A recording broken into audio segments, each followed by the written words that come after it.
तर ही 3 दृश्य आपण स्क्रीनवर आत्ता पाहतोय। लालबागच्या राजाची आरती संपन्न झालेली आहे। अगदी काही वेळातच लालबागच्या राजाच्या विसर्जन मिरवणुकीला सुरुवात होईल।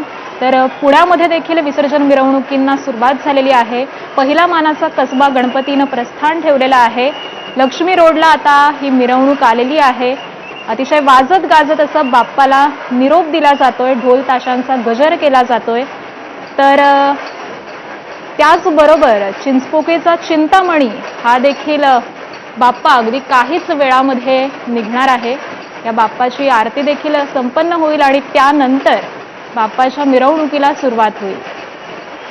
तर ही 3 दृश्य मुंबई आणि पुण्यामधून आपण पाहतोय।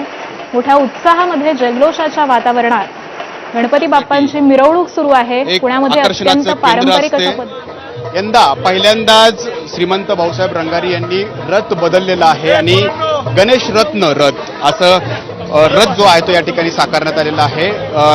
जो उत्सव मंडप तयार करण्यात आलेला होता तो गणेश महल होता आणि त्याच धर्तीवरती या रथाची निर्मिती करण्यात आलेली आहे आणि आपण बघू शकतो भाऊसाहेब रंगारी गणपतींची मूर्ती जी आहे ती या रथामध्ये विराजमान झालेली आहे आणि हा रथ जो आहे तो या ठिकाणी मंडईच्या टिळक चौकामध्ये आलेला आहे। संध्याकाळी जसा अंधार पडायला लागेल त्यावेळेला हा रथ जो आहे तो या विसर्जन मिरवणुकीमध्ये सामील होईल आणि रात्री 11:30च्या सुमारास या गणपती बाप्पाचं विसर्जन या ठिकाणी होणार आहे आणि त्यावेळेला या रथाची आकर्षक रोषणाई जी आहे ती गणेश भक्ताला आकर्षित करताना आपल्याला पाहायला मिळेल।